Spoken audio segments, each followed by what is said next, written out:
On August 3rd, 1492, 3 ships left a Spanish harbor and changed everything. What almost nobody talks about is how close that morning never came. The Spanish crown rejected Columbus twice before saying yes.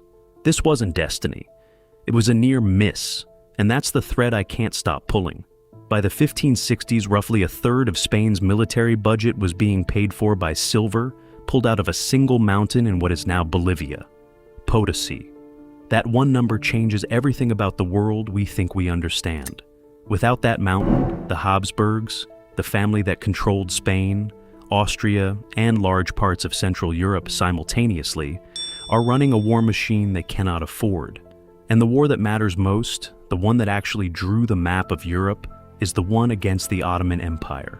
The Ottomans reached the gates of Vienna in 1529. Most people treat that as a footnote, a close call that didn't quite happen. But the reason it didn't quite happen, the reason the stalemate held for the next 2 centuries, is that Spain had money. Specifically, it had American money. Take Potosí out of the equation, and that financial spine disappears. That doesn't mean the Ottomans automatically take Vienna. History doesn't work that cleanly. What it means is that the stalemate, the rough equilibrium that kept the Ottoman frontier where it was, never stabilizes. The border stays contested, expensive, and bleeding, and no one has the resources to close it. Here's where it gets harder to untangle. The Protestant Reformation still happens. Luther nails his theses to the door in 1517, and no version of this story stops that. It's already in motion before Columbus even returns from his first voyage. But the religious wars that follow look completely different without a unified Catholic military power bankrolled by New World silver. The 30 Years' War, the conflicts that tore Central Europe apart through the 1600s, those are already brutal enough in the world we know. Without Habsburg wealth, they run longer, burn hotter, and end without a clear victor. The map of Europe in 1650 in that world is not a map anyone alive today would recognize.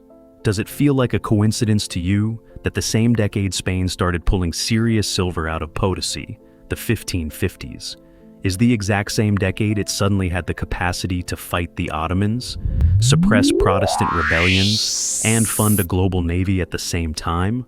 I'm not saying it was a plan. I'm saying the timing is worth sitting with. Now pivot slightly, still the same thread. Because while Spain is collapsing without its silver, Portugal is doing something else entirely. The Cape of Good Hope spice route, opened in 1498, still exists in this world. Vasco da Gama still rounds the southern tip of Africa. That didn't depend on Columbus. What changes is the competitive pressure. In the world we know, Spain's Atlantic Empire forced Portugal to fight for relevance. Without that pressure, Portugal's eastern monopoly holds, possibly for a very long time. The economic gravity of Europe stays oriented toward the Indian Ocean, not the Atlantic.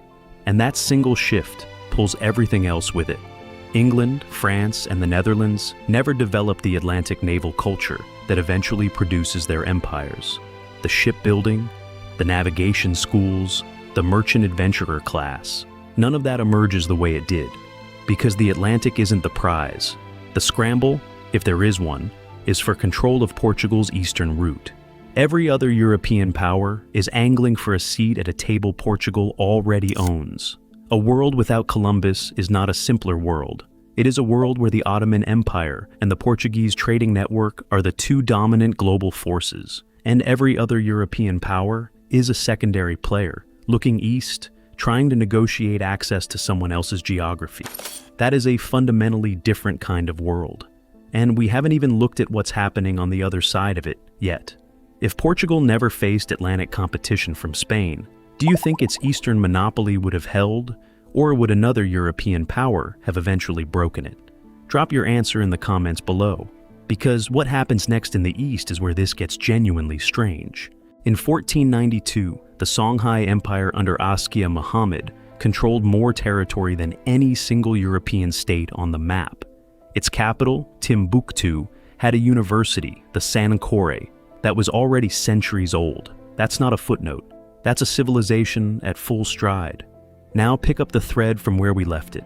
If the Atlantic never becomes the prize, and the eastern trade routes stay Portugal's domain, then the forces that would have reshaped West Africa, the Atlantic slave trade, the coastal raiding economy, the European fort building along the Gulf of Guinea, never materialize in the same form. The plantation economy that drove the transatlantic trade didn't exist because Europeans wanted to be cruel.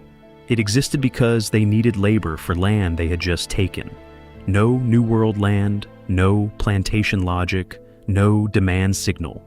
And without that demand signal, Songhai's internal trajectory continues on its own terms. What does Songhai look like in 1600? In 1700?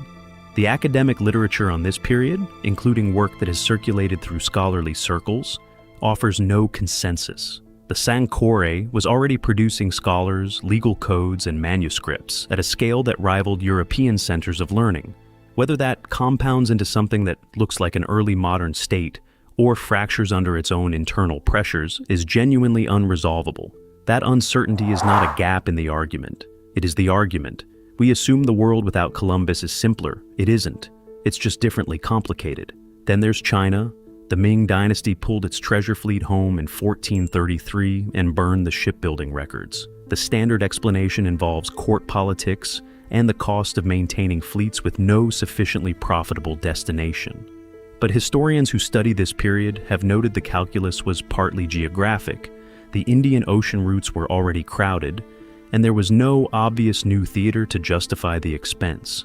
In a world where the Atlantic remains unclaimed, where no Spanish empire is pulling silver out of the Andes, where the Eastern trade network is Portugal's and only Portugal's, does that calculation change?